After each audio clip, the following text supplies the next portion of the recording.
My message today is the cry of God's children. So ang mensahe karon ang tuaw sa mga anak sa Dios. So the Word of God says that weeping may endure for the night, but joy comes in the morning. So ingon ang pulong sa Ginoo nga diin ang paghilak maabot man diha sa takna sa kagabion, pero ang kalipay mobanos diha sa kabuntagon. And I believe there are some of you who are in a season of weeping. So ako nagatuo nga diin pipila kaninyo nga dunay mga panahon nga diin mohilak kamo. Or there is a cry inside of your heart. O dunay mga pagtuaw diha sulod sa inyo nga kasing-kasing. I want to talk about the cry of God's children. Ako magapigsulti kaninyo mahitungod sa pagtuaw sa mga anak sa Dios. And there are different cries. Adunay nagkalain-lain nga diin pagtuaw. There is a cry of praise. Adunay kining pagtuaw diha sa mga pagday. There is a cry of confusion. Adunay mga pagtuaw diha sa mga kalibog. There is a cry of weariness. Adunay mga pagtuaw diha sa mga kabung-at ug kagapon. There is the cry of affliction. Adunay usay kining pagtuaw may tungod sa kasakitan. And the Bible even says of Jesus that Jesus wept. So ang Biblia nagasulti nga bisan si Ginoong Hesus mihila. And that he was a man acquainted with sorrow. Tungod kay siya ang tawo nga diin anaa gayud ang kining kasub-anon. And on the cross, Jesus bore our griefs. So dito sa cross iyahang nagipas-an ug gidala ang atong mga kapaitan. He carried our sorrows. So iyahang nagipas-an ang atong mga kasub-anan. And he hears the cry of his children. Ug iyahang nadunggan ang mga pagtuaw gikan sa iyang mga anak. Now let's go to Psalm 86 verse 3. Salmo 86 versikulo 3. It says, "Be merciful to me, O Lord, for I cry to you all day long." Verse 4, "Rejoice the soul of your servant. For to you, O Lord, I lift up my soul." Sa Salmo 86:3 ngadto sa 4, magmaluluyon ka kanako o Ginoo, kay kanimo nagatuaw ako sa tibuok nga adlaw. 4, lipaya ang kalag sa imong alagad, kay kanimo o Ginoo, ginabayaw ko ang akong kalag. So you can see he says, "I cry out to you all day long." So nagingon siya diri nga diin siya nagatuaw diha sa tibok adlaw. This is the prayer of King David. Kini mao ang pag-ampo ni Haring David. Now, in verse 7, he says, "In the day of my trouble, I will call upon you, for you will answer me." Sa versikulo 7, sa adlaw sa akong kaguol, magasangpit ako kanimo, kay ikaw magatubag kanako. So, niining, or this is the promise of God, sa saad sa Dios, that when we call upon Him, when we cry out to God, He will answer us. So diri atong makita ang saad sa Dios, nga sa dihang mosangpit ta ang tawag ngadto sa Ginoo, siya motubag kanato. Now let's go to Psalm 88, Salmo 88, verses 1 and 2. sa tulo-uno ngadto sa 2. O Lord, God of my salvation, I have cried out day and night before you. Let my prayer come before you. Incline your ear to my cry.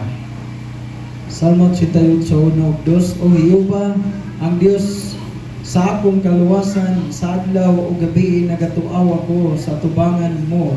2. Padangata ang akong pag-ampo nganha sa imong presensya. Ikiling ang imong igdulungog sa akong pagtuaw. Amen. So now let's go to the book of Exodus and then we will pray. Sa libro sa Exodus. So let's go to chapter 2. Exodus chapter 2. Kapitulo 2.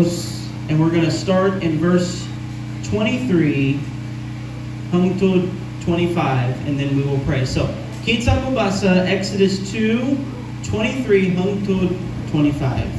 It says in verse 24, so God heard their groaning. Or another way is to say, God heard their cry. Amen? So magapota, Father, I just ask you today, Lord, that you will speak to your people. Father, I pray for specifically the people that I know by your Holy Spirit, God, that you see even now. There is a crying in their heart, God. Lord, I pray today you will show up as you already have, God, in a special way. Father, would you give us now the anointing of your Holy Spirit upon Pastor Mike and myself, upon this congregation, God. Lord, in the name of Jesus Christ, we take authority over every distraction, every disturbance of the enemy. God, that your word may be preached with clarity and power. In the name of Jesus Christ. Amen. Amen. So, this is the cry of affliction. So kini siya mao kini ang pagtuaw may tungod sa kasakitan. So it says in verse 23, the children of Israel groaned because of their bondage, and they cried out. And their cry came up to God because of their bondage. Una tabo nga sa tapos niadtong mga daghang mga adlaw namatay ang hari sa Ehipto ug ang mga anak sa Israel nagagulo tungod sa pagkaulipon ug na nagtuaw sila ug midangat sa Dios ang ilang pagtuaw tungod sa pagkaulipon. So it says their cry came up before God. So ang ilahang mga pagtuaw nidangat ngadto sa Dios. It says that God remembered His covenant. Og ningon sila, O Dios, hinumdumi ang imong kasabutan. Now I want you to see the children of Israel. So gusto ko nga din makakita ka mo mahitungod sa mga anak sa Israel. They have been slaves for 400 years. Sila na ulipon sulod niya ng upat kagatos ka tuig. They are working in the desert hot sun. Sila nagatrabaho ni ato nga deserto nga ilalom sa mainit nga adlaw. They are being abused and mistreated.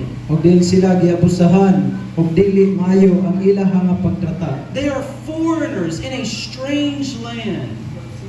Anaa sa dapit nga din naa sa dili ilahang nga yuta. And they are a people who are broken by affliction. Og sila ang mga tao nga din adunay mga kasing-kasing nga din mga nadugmok tungod sa mga kasakitan. And I can see them in the spirit, Og ako nakakita kanila pinaagi sa espiritu. working in the hot sun. Nga din sila nagatrabaho ilalom sa mainit nga adlaw. And they're thinking, where is the God of Abraham? Og din sila nagapamalandong nagahuna-una nga asa naman ang Dios ni Abraham. Where's the God of Jacob? Asa naman ang Dios ni Jacob. I thought God promised that He would bring us out. Nga din una-una sila nga din ang Dios nagaasaad nga din sila ipaigawas. They were suffering injustice at the hands of the Egyptians. Ang din sila nagaantos may tungod sa walay kining hustisya ilalom sa mga Ehiptohanon. They did not know freedom. Wala sila makahibalo sa ilahang nga kagawasan.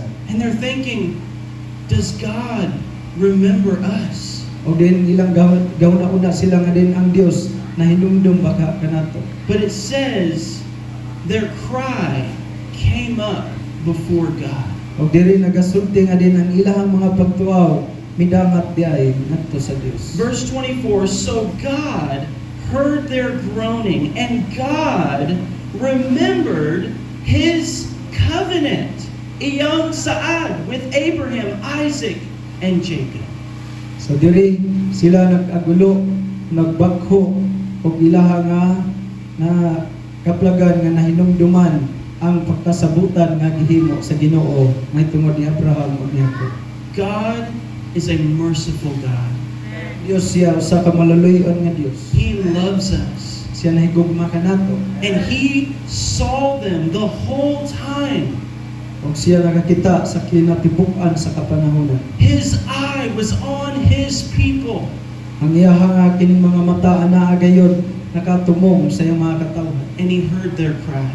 Og siya nakadungog sa ilahang mga paghila. He remembered his promise. Og iyang nahinumduman ang iyang mga saad o kasabutan. So then God calls Moses to be the deliverer. Og niini gitawag niya si Moses aron mahimo nga tigpahigawas. Now, Exodus chapter 3, Sa Exodus kapitulo 3, and verse 6, moreover, he said, I am the God of your father, the God of Abraham, the God of Isaac, and the God of Jacob. And Moses hid his face, for he was afraid to look upon God. sa versikulo 6, labot pa miingon ako, mao ang Dios sa imong amahan, ang Dios ni Abraham, ang Dios ni Isaac, ang Dios ni Jacob. Kunya si Moses mitabon sa iyang nawong, kay siya nahadlok sa pagtan-aw sa Dios. Now, God is about to deliver his children after 400 years of slavery. So niining bahina ang Dios magapahigawas sa iyang mga katawhan gikan sa kaulipnan ni ana nga upat ka gatos ka tuig. And who does he choose? Who does God choose? So unsa man ang ginigpili sa Dios? He doesn't choose a perfect man. Wala siya magpili sa usa ka himpit nga tawo. Moses had been in the wilderness for 40 years. Si Moses dito siya sa kamingawan sulod niya ng 40 ka tuig. Because in his anger, he killed an Egyptian. Tungod sa iyang kasuko nga iyang gipatay ang usa sa Ehiptohano. And so even Moses had a cry in his heart. So bisan gani din si Moses aduna pud siya kining paghila o pagtuaw sa iyang kasing-kasing. Does God still have a plan for me? So nakaingon si Moses nga ang Dios aduna pa may plano para sa akong For kinabuhi. 40 years, I've been in the wilderness. Tungod kay niya anang 40 ka tuig anaa siya sa kamingawan. But God called that man. Apan ang Dios nagatawag niya ng mga tawo. And he said, I am the God of your fathers. Ngayon siya ako ang Dios sa imong amahan. And look what he says in verse 7. The Sa versikulo Lord 7. said, I have seen the oppression of my people who are in Egypt, and I have heard their cry because of their taskmasters, for I know their sorrows. Sa versikulo 7 ug mingon si Jehova, nakita ko pagayo ang kaguol sa akong katawhan ngadto sa Ehipto ug hindunggan ko ang ilang pagtuaw tungod sa ilang tinugyanan sa buhat kay naila ko ang ilang kalisdanan. God said, I've heard their cry. Ngayon ang Dios ako nadbati ang ilang pagtuaw. I know their sorrows. Ako nahibalo sa ilahang kapaitan. And I'm coming to fulfill my promise in their life. Ug ako aniya aron nga akong tumanon ang akong nasaad sa ilang kinabuhi. Some people have been in affliction for so long. Daghang mga adunay mga tao nga din sila anas kasakitan sa dugay panahon. They wonder, has God forgotten about me? Nga din sila adunay kalibog nga din diya sila magalingon na kayo nga ang Dios nakalibot ba kaniya. But God said, I have seen your affliction. Panang Dios naingon ako nakita ang imong mga kasakitan. I have heard your cry. Ako ang nadungog ang imong pagtuaw. So there is the cry of affliction. So adunay di ay kining pagtuaw mahitungod sa kasakitan. There is also the cry of silence. Aduna usay kining tuaw diha sa kahilom. Now let's go to 1 Samuel Ada sa libro ni Samuel sa unang sulat chapter 1. sa kapitulo 1. Hannah became the mother of the prophet Samuel. So si Hana kini si Ana, so siya mao ang kining inahan ni propeta Samuel. But before she had Samuel, she was longing for a son. So sa wala pa siya nangandoy gayon may tungod og anak. And her husband had a second wife. So ang iyang asawa aw ang iyang bana adunay duhang asawa. And that wife had children. Ang kanang mao nga asawa adunay siya anak. And Hannah was broken. So si Hana na siya sa kining kahugno sa iyang kasing-kasing iyang kaugalingon. Because up to that point, she was not able to bear children. Tungod kay para niya nakaingon siya nga kining dili siya makahatag og anak. Verse 8 of chapter 1, then Elkanah, her husband, a young man, said to her, Hannah, why do you weep? Why do you not eat? And why is your heart grieved? Am I not better to you than 10 sons? Sa versikulo 8, og si Elkanah nga iyang bana moingon kaniya ana, nganong naghilak ikaw? O nganong wala ka kumaon? O ngano nga ang imong kasing-kasing masulog-on? Dili ba ako labi pang maayo alang kanimo kaysa napulo ka mga anak nga lalaki? Even her husband didn't fully understand the crying of her heart.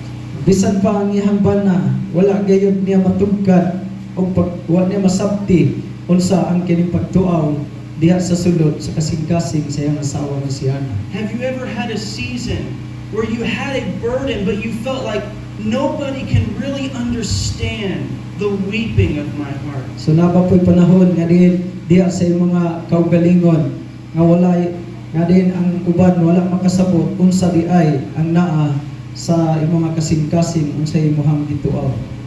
This is where Hannah was. Her own husband says, "Why are you crying?" So nangutana ang iyang bana, anong naghilak ka? Now, verse 10, and she was in bitterness of soul and prayed to the Lord and wept in anguish. Sa versikulo 10, og si Hannah diha sa kapaitan gayod sa iyang kalag, og nagampo kang Hiuba og naghilak sa dakong kasakit. So, she was in bitterness of soul So naa gayud siya sa kapaitan, and she wept in anguish. og diin siya nagahilak. And if you continue to read, she makes a promise to God. Sa diha nga imo kini nga padayonon sa pagbasa, iya imong makaplagan ang kining saad sa Dios. Lord, if you will give me a son, So diri nimo makita ang iyang gisulti nga kung Ginoo kung imo kong hatagag anak, I will dedicate him to the service of God's house. ako kining ihalad kanimo aron mag-alagad diha sa imong balay. Now, here's where I said the cry of silence. So kini siya mao'y gitawag og kining pagtuaw diha sa kahilo. So, verse 12, and it happened as she continued praying before the Lord that Eli watched her mouth. Verse 13, now Hannah spoke in her heart, only her lips moved, but her voice was not heard. Therefore Eli thought she was drunk. Verse 14, so Eli said to her, how long will you be drunk? Put your wine away from you. Verse 15, but Hannah answered, no, my Lord, I am a woman of a sorrowful spirit. I have drunk neither wine nor intoxicating drink, but have poured out my soul before the Lord. Versikulo 12. Og nahatabo nga sa nagpadayon siya sa pag-ampo sa tubangan ni Hiuba nga si Eli nagtimaan sa iyang baba. 13.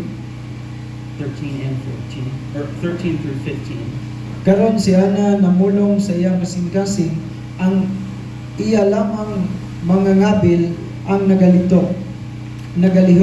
Apan ang iyang tingog wala madungog, busa si Eli naghuna-una nga siya nahubog. 14. Og si Eli mingon kaniya, Hannah, ang hangtod kanus-a mo mohuwas ang imong pagkahubog. Isalipway ang bino gikan kanimo. 15. Og si Hannah mitubad og mingon, dili Ginoo, dili Ginoo ko, ako mao'y usa ka babae nga masulubon sa espiritu. Ako wala makainom sa bino ni sa maisog nga ilipnon, apan akong ibukbok ang akong kalag sa tubangan ni Hiuba. So it says her mouth was moving but there was no words coming out. So nagingon diri nga ang nagalihok ang iyahara nga bakba iyang abil apan dili mabati wala madunggi ang iyang tingog. And Eli thought she was drunk. So kini si Eli naguna-una nga din siya nahubog. He said, "Put away your wine." Ingon siya nga isalikway ang imong ang bino. She said, "No, Ingon siya dili. am a woman of a sorrowful spirit." Kaya ingon siya tungod kay ako usa ka babae nga di adunay kasub-anan diha sa espiritu. And I am pouring out my soul to the Lord. O mingon siya nga akong gibukbo ang akong kalag diha sa Ginoo. This is what is missing in many of our prayer lives. Kini siya mo rin usa ka butang nga din nataligaman sa kadaghanan o dinhi mismo sa atong kinabuhi. We don't get to the place where we are pouring our soul out to God. Wala kita maato sa usa ka dapit nga din ato ang ibukbo ang atong nga kalag para sa Ginoo. Where we are laying every burden at the feet of Jesus Nga din Christ. ato nga din dadon ang ato ang mga kabugat diha sa tiilan ni Ginoong Hesus. Even in the anguish of our soul, Bisan pa ang mga kapaitan o diin diha mga pagtuaw sa atong kalag. even in the bitterness of soul, Bisan pa sa kapaitan diha sa ato ang mga kalag. we should come before the Lord. Kinahanglan nga din moduol gid kita And atubangan even sa Dios. we don't have the words to speak out loud, Bisan pa nga din wala yung pulong nga mugawas gikan sa ato nga baba. but God can hear the cry of silence. Apan ang Dios makadungog bisan diha sa tuaw sa kahilom sa ato nga kasingkas. He knows your thoughts from afar off. Siya nasayod sa atong panguna-una bisan atoa pa sa layo. He knows the hairs of your head. Siya nakadungog o siya nakahibalo sa buhok nga nasa imong ulo. And He knows the weight of your soul and your heart. O din siya nahibalo sa kabugat sa imong kalag o sa imong kasingkas. Hannah was longing for a son. Siya na nagatimuha may tungod og anak. And God gave her a prophet. O ang Dios naghatag kaniya og anak. This is why the Bible says, weeping endures for the night. So nagingon ang Biblia nga din ang paghilak diha sa kagabion But joy comes in the morning. apan ang kalipay moabot diha sa kabuntagan. It's hard to see the joy of the Lord in the season of weeping. So lisod kayo nga din pagkakita diha sa kalipay sa Dios diha sa panahon sa mga paghilak. But God is working in you. Apan ang Dios ana nagapamuhat diha kanimo. He is preparing you to receive His promise. Siya nagaandam aron sa pagdawat aron madawat nimo ang iyang mga saan. He's going to take you from the bitterness of soul Siya magakuha gikan sa kapaitan sa imong kalag. to a woman who has the prophet Samuel. Sa usa ka babae nga din adunay kining propeta nga si Samuel. This is God's power. Kini siya tungod sa gahom sa Dios. That's why the Bible says in Romans, Mao kana ang gisulti sa Biblia diha sa Roma. when we don't know how to pray as we should, Tungod kayo siya dili man kamo kabalo nga mamampo. the Spirit Himself makes groanings that cannot be uttered. Ang espiritu mismo siya mutabang kanato og siya nagaagulo nga bisan walay usa nga makatugkad niini makasabot. And the Spirit of God cries out, Abba, Father. O ang espiritu sa Dios siya mutuaw mingon Aba Amahan. See, we have to come to God even when we don't know what to say. Kinahanglan nga moduol kita sa Dios bisan wala kita kahibalo unsay ato ang litukod. Because He will hear the cry of silence. Tungod kay siya makadungog ug makasabot bisan sa mga pagtuaw diha sa kahilo. Now, there is the cry of fear. Adunay usab kini pagtuaw may tungod sa kahadlok. Let's go to Mark chapter 6. Sa Marcos kapitulo 6. And I want you to see this today because people have different cries. So ang tao adunay kalain-lain nga mga pagtuaw. Even by the end of this message, we're going to talk about the cry of faith. Bisan pa sa tungoy nga bahin nining mga minsay adunay gitawag nga din pagtuaw diha sa pagtuo. The cry of worship and praise unto God. Adunay pagtuaw diha sa pagsimba ug pagdaig ngadto sa Ginoo. Amen? There's Amen. different cryings in our heart. Adunay nagkalain-lain nga din pagtuaw diha sa kasing-kasing. And God will hear you when you cry. Ang Dios makadungog ug mamati sa diyang ikaw magatuaw. Now, the cry of fear. Kini siya usa ka pagtuaw may tungod sa kahadlok. So, Mark chapter 6, verse 45. Marcos 6:45. It says, immediately he made his disciples get into the boat and go before him to the other side, to Bethsaida, while he sent the multitude away. Verse 46. And when he had sent them away, he departed to the mountain to pray. Verse 47. Now when evening came, the boat was in the middle of the sea, and he was alone on the land. We'll stop right there for just a second. So, Jesus sends his disciples, and they're in the midst of a great storm. Sa Ginoong Hesus iyahang gipauna ang iyahang mga tinun-an. So, we're going to skip ahead to verse 48, and then I'll have Pastor Mike read from there. So then he saw them straining at rowing, for the wind was against them. Now about the fourth watch of the night, he came to them walking on the sea, and would have passed them by. Verse 49.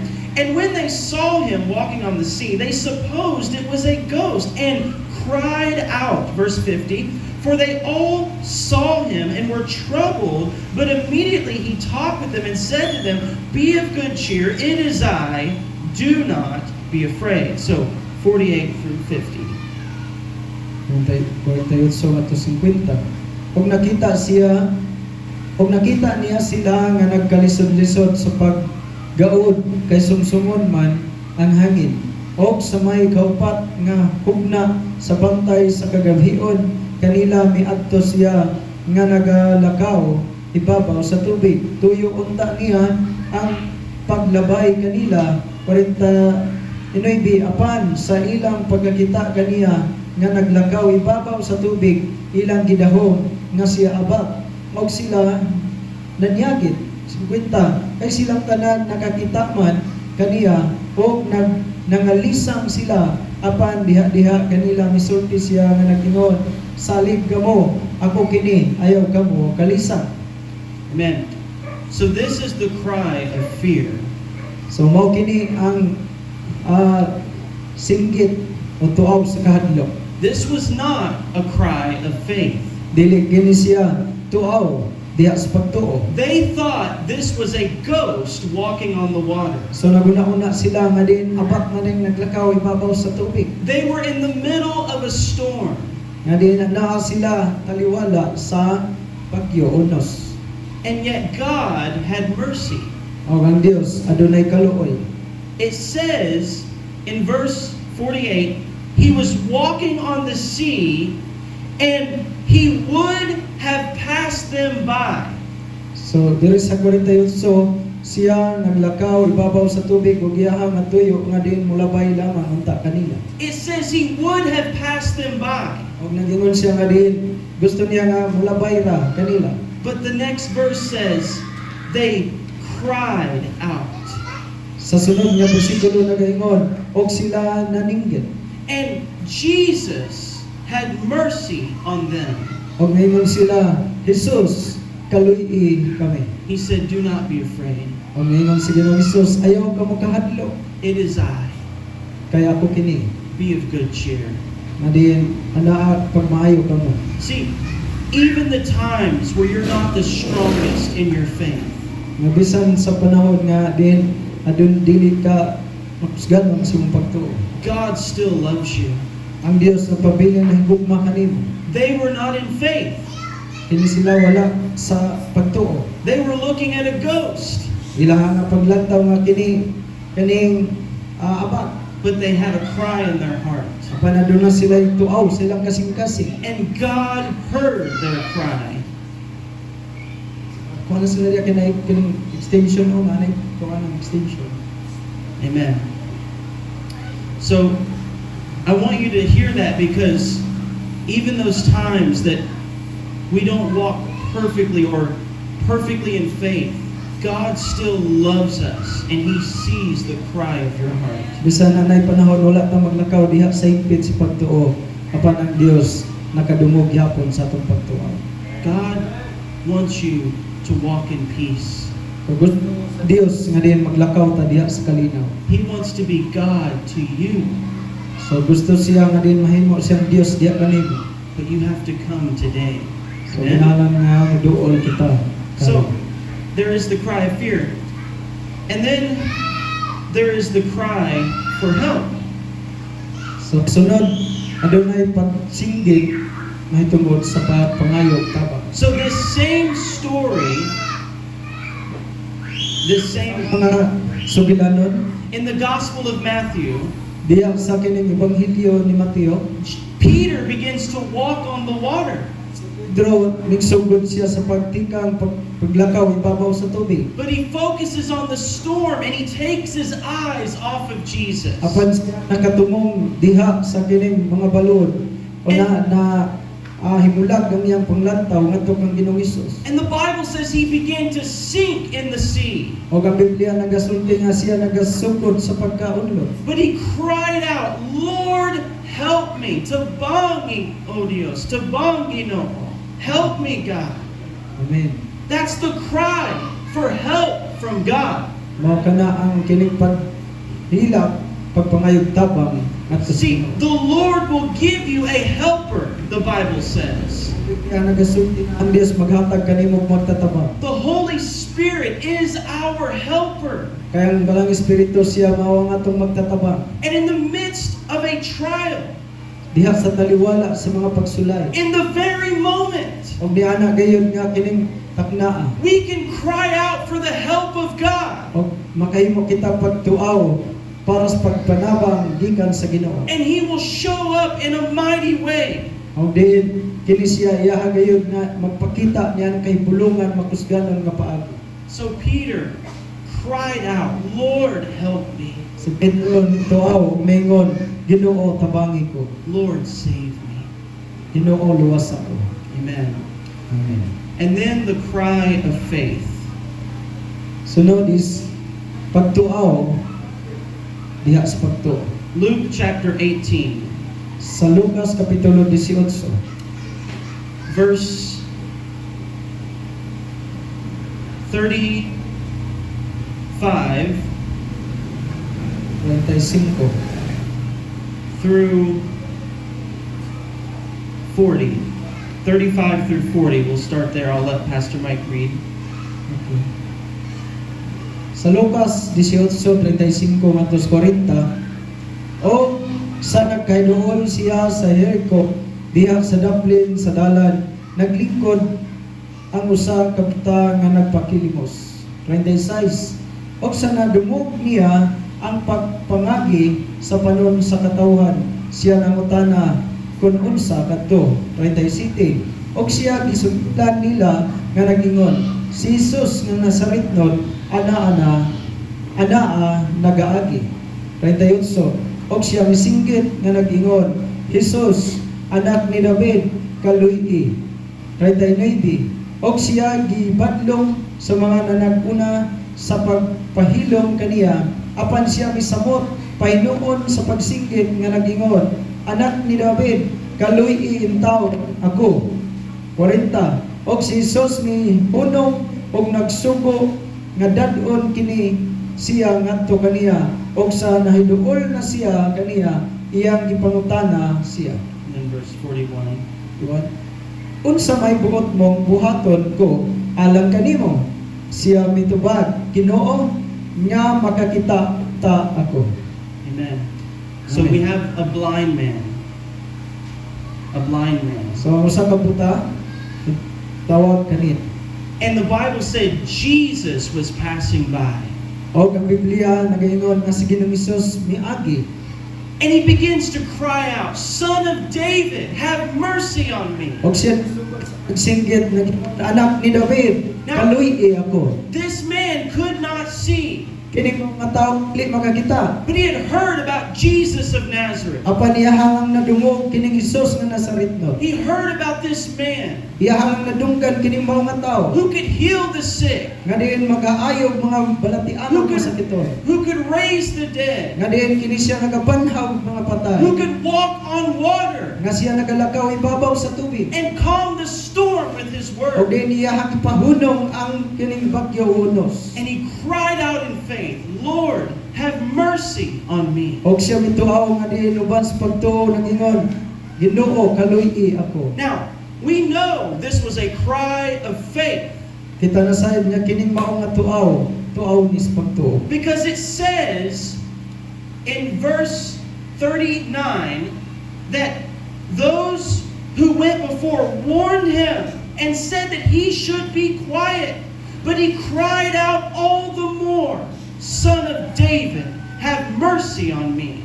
Kita na ibalong nga diri sa bersikulo 39 nga siya gibadlong nga pahilungon apan siya misamot hinuon sa pagsinggit og giingon, anak ni David kaluy ako. They were trying to silence his cry, So ilang gisulayan nga diin siya pahilungon sa iyang pagtuaw. but he would not be denied. Apan He would not stop. wala siyang munong. He cried even more. Siya nagpadayon hinuon pagsinggit. This is the kind of faith that wrestles with God. Og mao kini ang kining klase sa pagtuo nga di gikinahanglan sa Dios. This is Jacob saying, I will not let you go until you bless Og me. mao kini ang isulti usab ni Jacob nga niingon siya dili siya mubiya o di siya mamuhi gawas kung panalanginan And siya. this blind man said, I am in the presence of Jesus Christ. O kini mao nga kining buta siya nagabati sa presensya ni Ginoong Hesus. And I'm going to cry out O din siya nagituaw. until I get the miracle of God. Hangtod nga din siya makadawat sa milagro. Until I get the answer from the Hangtod Lord. nga din siya makadawat og tubag gikan sa Ginoo. And I won't let anything stop me from getting to O Jesus wala nga Christ. tuguti nga dunay usa nga diin makapahunong kaniya. This is the faith that the woman with the issue of blood, Mao kini ang pagtuo sa usa ka babae nga adunay siya'y sakit diha sa dugo. she spent all her money on doctors, Iyaha na nga na kining nagasto ang tanan niya ang kabtangan sa mga mananambal. but she saw Jesus. Apan sa diyang nakita niya si Jesus. And there was a crowd pressing against him. Adunay dagang duot sa katawhan nga diin anaa naguna pa kaniya. And according to the law, she was unclean. Sumala sa balaod siya hugaw. But she said, if I can just touch the hem of his garment, Apan siya miingon kung makahikap lang ko niya ng sidsid sa iyang sinina o sapot. if I can get to Jesus, Kung ako lang makaduol kang Ginoong Hesus. maybe my life will change. Yun siya nga mausab gayud ang akong kinabuhi. And she had a cry of faith. Aduna siya pagtuaw sa pagtuo. I'm not letting go. Dili gayud siya mo biya. I don't care how many years. Nga bisag unsa pa kadaghan sa katuigan. This woman had been afflicted for years. Kining mga nga babae sinakit sa daghang katuigan. But she wanted to touch the garment of Jesus. Apan siya gusto lang na makahikap niya na nga sidsid sa sapot ni Ginoong Hesus. And when she did, she was made well. Og sa diha nga iya kining nakuptan ang sidsid sa sapot ni Ginoong Hesus, siya na maayo. Jesus said, who touched me? Og sa Ginoong Hesus miingon kinsay naghikap kanako. The disciples said, Lord, everybody's touching you. Og ang mga tinunan miingon ang tanan halos makatandog kanimo. But Jesus said, no, somebody actually touched me. Apan And si Ginoong Hesus miingon aduna gay usa nga diin mihikap kanako. somebody touched me in faith. Aduna gay usa nga migunit o mihikap kanako diha sa pagtuo. And power has gone out from me. Okay, tungod kay adunay gahom nga migawas See, gikan kana. the world is touching Jesus. So ato nga kining makaplagan nga ang kalibutan nga diin mo gunit kay Ginoong Hesus muhikap kay Ginoong Hesus. In every nation, the gospel is being preached. Og diin ang sa tanang kanasuran ang mga balita ginawali. There are Bibles in every language. Adunay kining Biblia nga din naa sa kalain-lain nga din hubad. There are preachers on every TV. Adunay kining mga magwawali diha sa telebisyon. And there are churches in many places. Adunay mga kasimbahanan sa nagkalain-lain nga dapit o sa tanang dapit. A lot of people are bumping into Jesus. Daghang mga tao nga din sila kining maga BBI kang Ginoong Hesus.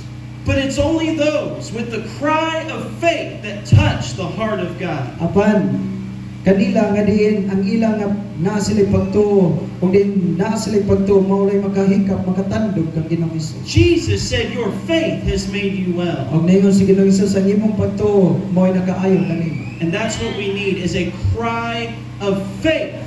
Og mao kana ang atong gikinahanglan kanang pagtuaw sa pagtuo. Now, Jesus said the same thing to the blind man. So si Ginoong Hesus sa mga butang gihimo niya kini sa usa ka taong butang. Verse 42.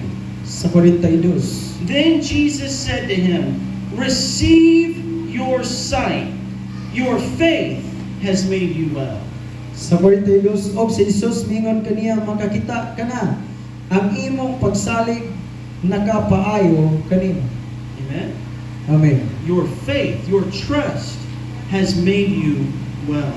Ang imong pagtuo, ang imong pagsalig nakapaayo kanimo. This blind man was so pitiful.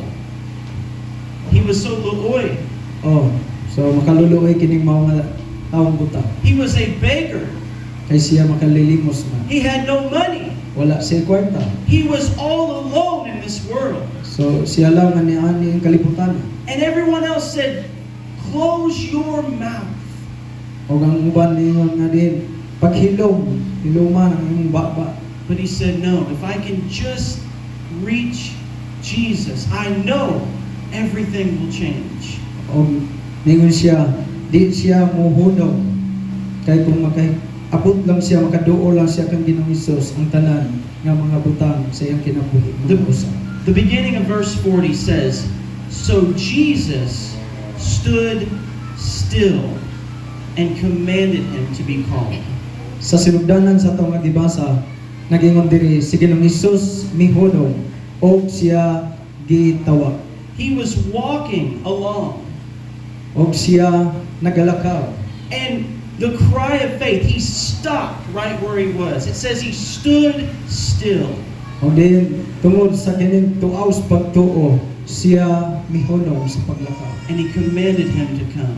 O siya, o gisugo niya mga tinun-an, o din giingnan, paduula siya.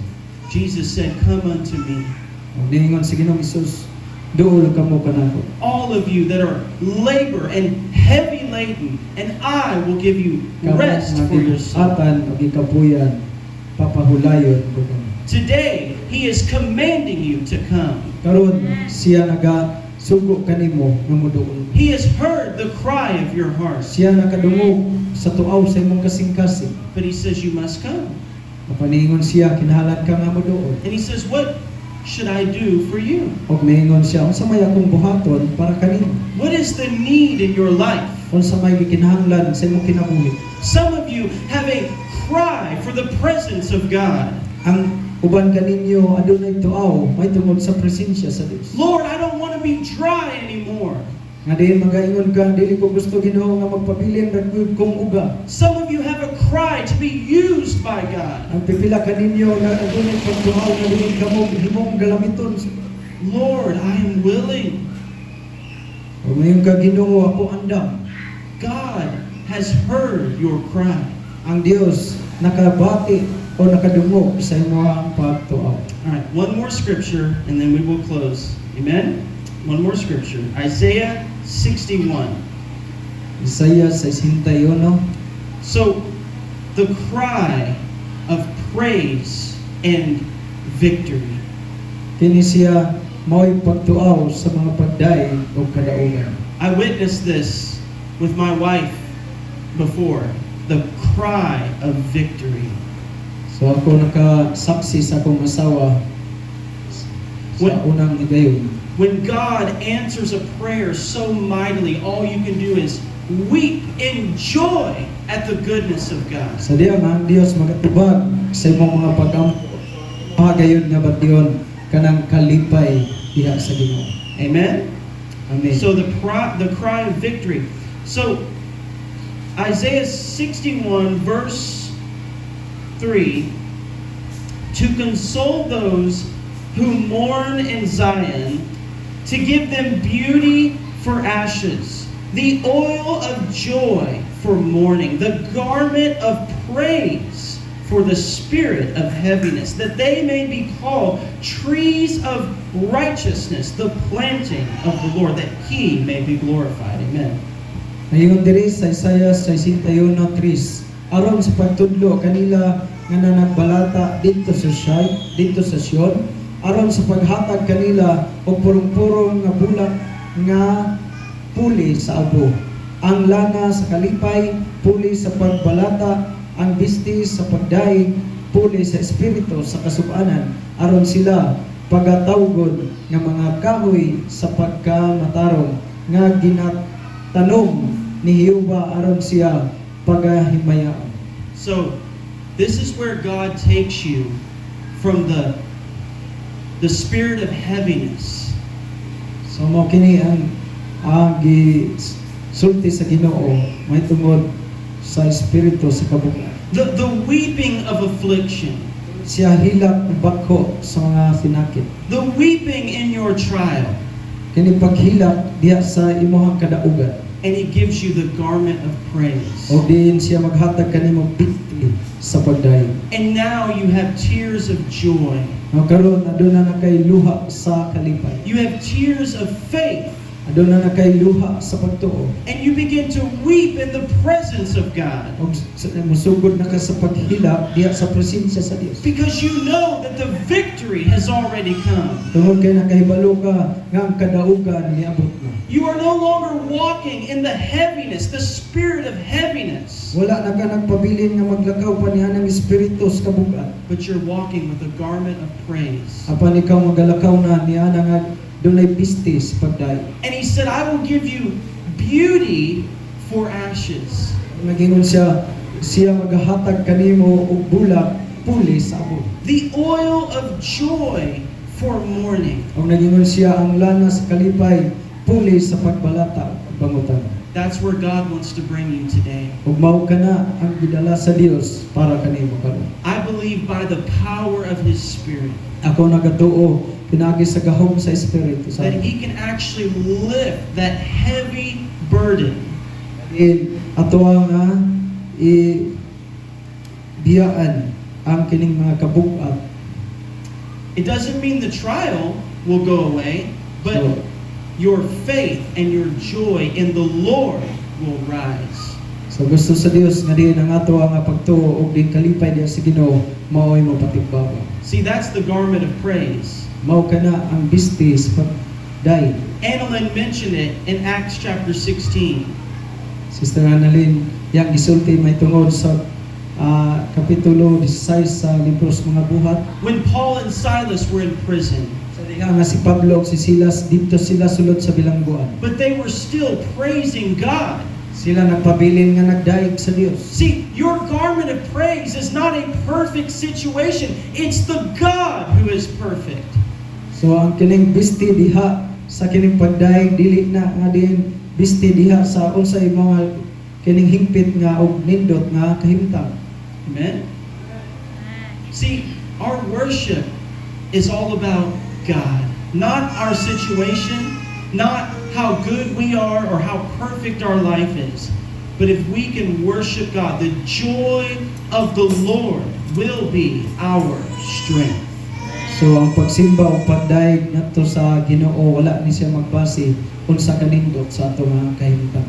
Amen. Apan ang pagkamasimbahon bisan unsay atong sitwasyon gitawag ta sa pagsimba o pagdaig sa Ginoo. So what's the cry of your heart today? So unsa may tuaw sa imong gituaw sa imong kasing-kasing karon? What's the desire of your heart? Unsa man ang tinguha pangandil sa mga kasing-kasing?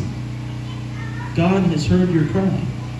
Ang Dios nakadumog, nakakita It's sa mga time. kasing-kasing o pagtuaw sa mga kasing-kasing. It's time to trust the Lord. So panahon na ron nga din atong isalig itong giyan sa Ginoo.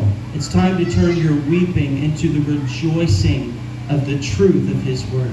Panahon na ron nga din atong pulihan ang atong mga paghilak ug pagbako diha sa kalipay sa presensya sa Ginoo. Amen. So, if it's okay, I'd like to request for Annalyn and the worship team to come up, and I want to sing. She knows the song I asked, same as earlier. Would you come forward and sing? I mentioned to you earlier, and Pastor Mike as well.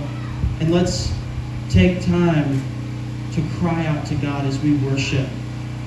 And lay your cry before the Lord, because God will hear you today. God will move in your life, and He will strengthen you by His Holy Spirit. Amen? Amen.